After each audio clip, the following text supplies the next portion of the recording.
అమెరికాలో అక్రమంగా నివసిస్తున్న భారతీయులను ప్రత్యేక విమానంలో వెనక్కి పంపిస్తున్న అంశంపై దుమారం రేగింది.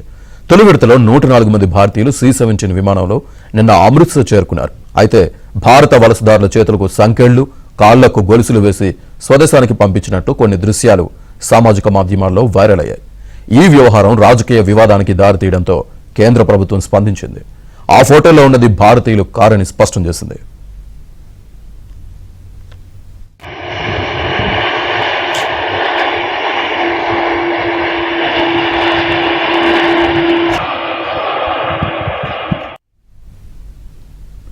అమెరికా నుంచి భారత్ వచ్చిన విమానంలో వలసదారుల కాళ్లకు గొలుసులు, చేతికి సంకెళ్లు ఉన్న దృశ్యాలు నిన్న సామాజిక మాధ్యమాల్లో వైరల్గా మారాయి.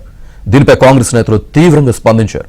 వారిని నేరస్తులుగా పంపడం అవమానకరమని, ఓ భారతీయుడిగా ఇలాంటి దృశ్యాలు చూడలేకపోతున్నానని కాంగ్రెస్ నేతలు ఆవేదన వ్యక్తం చేశారు. ఈ నేపథ్యంలో ప్రభుత్వానికి చెందిన PIB ఫ్యాక్ట్ చెక్ డిపార్ట్మెంట్ ఆ ఫోటోలపై నిజ నిర్ధారణ ప్రక్రియ చేపట్టింది. ఇందులో అవి ఫేక్ అని తేలినట్లు PIB వెల్లడించింది. భారత వలసదారులను సంకెళ్లు వేసి స్వదేశానికి పంపించినట్లుగా సామాజిక మాధ్యమాల్లో వైరల్ అవుతున్న దృశ్యాలు నకిలీవని, ఆ ఫోటోల్లో ఉన్నది భారతీయులు కారని, వాస్తవానికి అమెరికాలోని కొందరు అక్రమ వలసదారులను గ్వాటమాలాకు పంపిస్తున్న చిత్రాలని పేర్కొంది.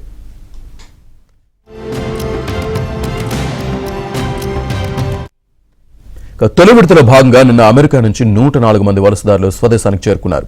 వీరిని పోలీసులు తనిఖీ చేసి వివరాలను పరిశీలించాక ఇళ్లకు పంపారు. వీరిలో కొంతమంది అమెరికా వెళ్లేందుకు తాము పడిన కష్టాలను మీడియాతో పంచుకున్నారు. ఏజెంట్ల మోసంతోనే తాము అక్రమంగా అగ్రరాజ్యానికి వెళ్లాల్సి వచ్చిందని పేర్కొన్నారు.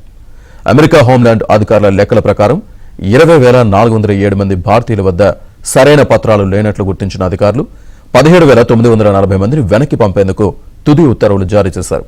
దీంతో రానున్న రోజుల్లో అమెరికా నుంచి మరింత మంది స్వదేశానికి చేరుకోనున్నారు.